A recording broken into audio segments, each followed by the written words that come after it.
ازيكم عاملين ايه؟ واهلا بيكم في قناه يويو مجدي هاند ميد. النهارده شنطه جديده كروشيه. طبعا انا مبسوطه جدا ان انا رجعت للكروشيه. اي نعم، بحاول لسه استرجع طريقه الفيديوهات اللي كنت بصورها، بس خليكم معايا وهنشوف طريقه الشنطه دي. الشنطه خطيره وحجما كمان كبيره، وزي ما انتم شايفين هيبقى ده تاني تطبيق، عشان لو ما شفتوش الفيديو اللي فات هسيب لكم اللينك. تعالوا يلا نبدأ. وهنشتغل برضو بخيط الكريم وإبرة 5.5، ده على حسب سمك خيط الكريم اللي انتوا جايبينه.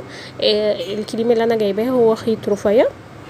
الشلة دي ما كملتش يعني بالوزن 50 جنيه او حاجة او اقل كمان. والشلة هتكفينا ان احنا نملنا الشنطة دي من غير ما افتح شلة تانية، بل بالعكس اتبقى منها كمان. وهفك شوية من الخيط معانا، وهنبتدي بعدد من السلاسل، وهنقيس دايما بالمزورة حسب العرض الشنطة اللي انتوا عايزينه.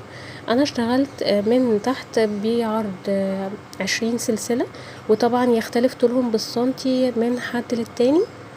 فخلينا نعمل عقدة البداية، وزي ما قلت لكم هتشوفوا حسب انتوا عايزين طول الشنطة من تحت قد ايه. والشنطة متكونة معانا من 3 قطع. هوريكم اول قطعة فيها، بس نشتغل عدد السلاسل بتاعتنا. اهو انا بلف بالراحة، بدخل الابره تحت الخيط وبسحب تحت الخيط وبسحب. وبرده لا في حد اول مره لسه يشوفنا ولسه بيتعلم، كان في فيديوهات تعليميه قصيره خالص. ممكن ان انا اعمل لكم منشن فيها، او اعمل احط لكم اللينك بتاعها. هنعمل عدد السلاسل اللي احنا عايزينه، ونزود واحده. الواحده دي هتكون الارتفاع بتاعنا زي ما احنا متعودين. طيب هنرجع ازاي ان احنا نشتغل على السلاسل اللي احنا مكونينها دي؟ اهو هنرتفع كده السلسلة اللي احنا عايزينها، وبصوا هنسيب السلسلة دي وندخل على السلسلة اللي بعدها، نسحب منها الخيط ونعمل غرزة الحشو. تاني هندخل من السلسلة هنا، نسحب الخيط ونسحب تاني، يتكون حشو. وهكذا بقى الصف كله هنشتغله بنفس النمط. بدخل فتلة واحدة من خيط من السلاسل اللي احنا عاملينها، وبسحب من الخيط لفة على الإبرة، وارجع اسحب من الخيطين اللي على الإبرة. يبقى كل مرة انا بتبقى خيط على الإبرة وبدخل اسحب خيط تاني، يبقوا 2، وبسحب من الاتنين. نكمل بنفس النمط. طبعا صراحة مبسوطة قوي ان احنا رجعنا للكروشيه تاني. انا بحب سواء الخرز او الكروشيه، بس برضو بالنسبة لي الكروشيه اول حاجة بدأت فيها على القناة. ووصلنا كده لاخر السطر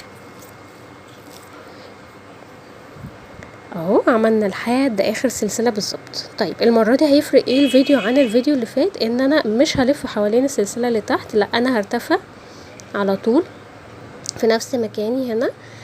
ارتفع سلسله واحده، والسلسله دي كانها عمود على اول عمود، وهدخل في الفتحه اللي ما بين العمودين التانيين واشتغل حشو اهو.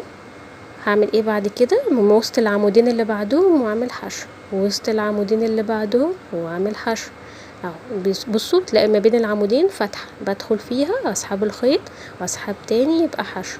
نفس الكلام الفتحة اللي بعد كده واعمل حشو. يعني كأنها تحت السلسلة بتاعة الدور الاولاني. هتلاقوا متكون شكل السلسلة الاولانية، بدخل تحتها واسحب الخيط واعمل حشو، وبكمل بنفس النمط لحد ما اوصل هنا للطرف. وهعيد معاكم برضو هنا الطرف عشان ان هو فوق غرزة، اوريكم ازاي ما تسقطش الغرزة منكم، او ما تهونش في دي ان هي مش غرزة، لا دي غرزة. وادخل بالراحة كده، احاول ادخل الابرة تحت اخر سلسلة بالنسبة لي، واسحب منها واعمل حشو، وارتفع سلسلة كمان والف في الشغل تاني، وابدأ اكمل بقى بنفس النمط. هناخد بالنا اهم حاجة الطرفين، علشان ما تلاقوش المقاس بيكش منكم او المقاس يختلف. وطبعا زي ما انتم شايفين الكروشيه بيفرد معانا وبيديه مساحة. هعمل الجزء بقى اللي انا عايزاه حسب الحجم اللي انتوا حابينه بالشكل ده اهو. طبعا ما نقلقش ان هي تبقى مضمومة شوية، ده بيبقى من شدة الايد واحنا شغالين. طيب وهنعمل ايه بقى دلوقتي؟ هنقفل الاطار ده علشان نخليه كله مدي شكل بارز، وفي نفس الوقت زي شكل كده اطار للشنطة. هنعمل ايه؟ هسحب كده، هدخل من تحت اخر غرزة للمرة التانية، بس بعمل منزلقة. بصوا كأني قفلت على الغرزة بمنزلقة. ادخل تحت تاني غرزة واسحب الخيط من الخيط اللي معايا على الابرة. تالت مرة اهو ندخل كده واسحب من الخيط اللي على الابرة. نفس الكلام مرة كمان، واسحب من تحت الخيط اللي على الابرة. شايفين كده عملت زي اطار، وبدخل قصاد كل دور انا كنت عاملاه اسحب الخيط واطلعه من الخيط اللي معايا على الابره عشان نعمل المنزلقه، واحاول ان ما افوتش ولا دور. تاني ما فوتش ولا دور ولا غرزه معايا علشان مفيش حاجه تسقط ولا يتغير الشكل معايا. شايفين الشكل اهو. بكمل كده لحد ما اوصل للجنب بتاعي. في الجنب هنزود تركه بسيطه. تعالوا نشوف مع بعض كده التركه اللي هنا علشان تديني شكل الدوران ده. انا المفروض دخلت اهو في اخر واحدة على في الطرف، هشتغل فيها غرزتين منزلقة، يعني ادخل تاني واعمل منزلقة كمان، هتديني لفة كده زي دوران على الحتة دي. بصوا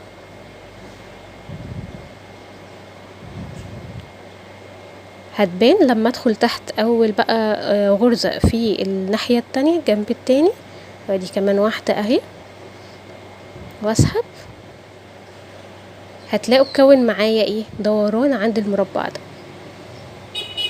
وفي نفس الوقت هيبقى الشغل بقى مفرود معايا، مش مشدودة عند الجنب بتاع المربع ولا حاجة. هتلاقوا الدنيا ماشية معاكم مظبوط. واكمل بقى بنفس النمط الاطار كله، وهكون قطعة كمان زي دي بالظبط.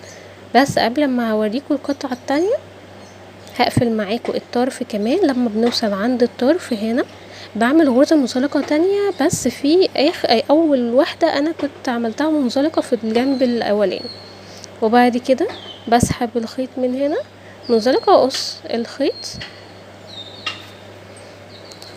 بالشكل ده، واقوم سحبة طرف الخيط خالص علشان يتقفل معايا الغرزة بتاعتي بالشكل ده.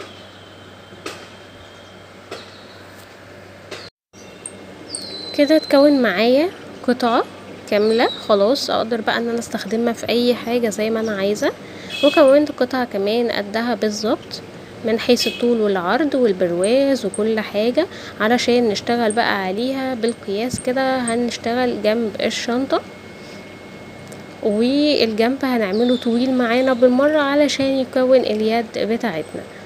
طيب هنوصل ازاي او هنشتغل ازاي؟ هنشتغل الجزء اللي جانبي ده هنشتغل لوحده خالص، وهوريكم هنعمل ايه علشان نشتغل، وبعد كده نشبكه في الجزء ده. هجيب بقى تاني الخيط معايا، وهنا الجزء ده هيكون سهل جدا. انا بس بلف وبعمل اول غرزة معايا اهوت او العقدة بتاعتي، وهشتغل حسب ما انا عايزة العرض قد ايه. انا عايزة العرض بتاعي 3 وحدات، فانا هعمل 3 سلاسل بالظبط كده، وهرتفع سلسلة رابعة علشان دي تبقى الارتفاع بتاعتي، وبرجع اشتغل في الغرزة اللي انا شغالة فيها او اول واحدة، واعمل غرزة حشو. بعد كده تاني واحدة غرزة حشو، تالت واحدة ما ننساهاش وهندخل فيها ونشتغل غرزة حشو. كده تكون اول سطر عندي سطر زونتوز خالص، بس عشان احنا عايزين العرض بحجم معين. وارتفع سلسلة والف الشغل السلسلة فوق الغرزة بتاعتها خلاص كغرزة، وهندخل في النص من الوحدة التانية نشتغل حشو، وندخل في اخر واحدة نشتغل حشو برضو، وهيبقى كده تكون عندي الدور التاني. هفضل شغالة كده بنفس الطريقة، ان انا ارتفع بعدد الادوار والطول اليد اللي انا عايزاه، وفي نفس الوقت انه هيكون طول الجوانب كمان معايا.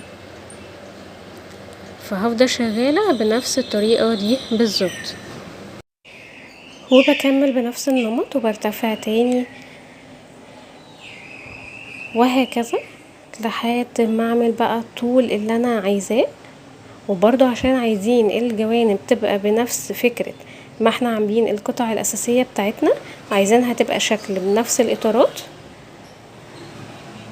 هنعمل برضو ليها اطار في الاخر بس بعد ما نخلص القطع بتاعتنا. اهم حاجة انا مركزة ان بعد لكم اهو انه حاولوا دايما الطرف او الجنب اليمين والشمال ما ننساش فيه واحنا بنعمل الغرزة، يعني ما ننساهوش ونطلع على طول من غير ما نكون عدينا فيه. وبدأنا كمان زي ما قلت لكم خلصت الطول اللي انا عايزاه، انه هيغطي اقيسه انه هيغطي الجوانب بتاعتي وطول اليد بحسب بقى ما انتوا حابين. بشبكهم اصلا بالمشابك بتاعه الكروشيه وهوريكم الوضع دلوقتي. انا خلصت وظبطت الاطار معاه، الاطار برضو فكرة نفس غرزة المنزلقة. وبعد كده هنقص خيط، قطعة من الخيط ان احنا نقدر نعمل بيها نشبك بيها الدوران رايح جاي. بنستخدم ابرة التنظيف زي ما انتوا شايفينها كده، ونعديها واحدة واحدة ونعدي ونجيب هنا الطرف الاولاني علشان نثبته معانا في الشنطة. وانا ببقى مطولة الخيط اللي معايا علشان ان انا اقدر ما اعملش وصلات في النص ولا حاجة، انه يكمل معايا مرة واحدة. وبدخل زي ما انتوا شايفين كده من تحت الغرزة اللي احنا عاملينها او من تحت المنزلقة هنا والمنزلقة هنا، بحيث ان انا حافظ ان شكل المنزلقة ده هو اللي يكون الشكل الخارجي بتاعي للشنطة. يعني التقفيلة اللي احنا عاملينها المنزلقة دي هي دي اللي مدية الشكل، او هنخليها مدية الشكل للفرن. بصوا بدخل من منزلقة هنا وبطلع من منزلقة هنا،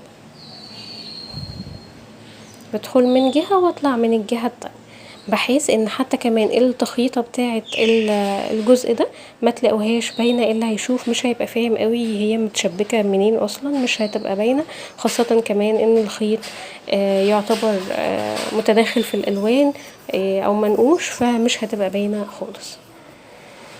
خلصت كده الجنبين وشبكتهم مظبوط خلاص،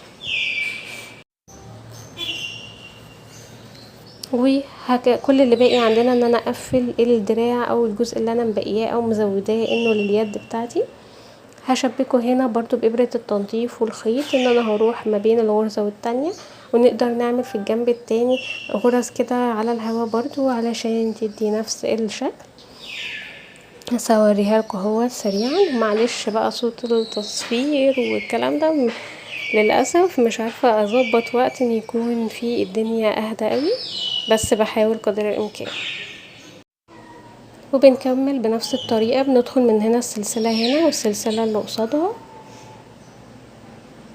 علشان نبقى مشبكين وكله يبقى تمام، ونقدر نقعد نطرف الخيط عادي فيها بحيث يبقى الامور ثابته كلها عندي. الشنطة سهلة جدا، ونقدر ندخل من جوه كمان ان احنا نحط قفل لو انتوا عايزين، مفيش مشكلة. وحجمها كمان واسع جدا، العرض اللي احنا عاملينه 20 سلسلة، والارتفاع كنا مرتفعين حوالي رينج 16 ولا 17 دور. فالحجم ده كان مناسب جدا، حجم اللي هو تقدروا تحطوا فيه كل اللي انتوا عايزينه، من موبايل، من كشكول صغير، كل ده ممكن يكون متاح ان انتوا تضيفوه.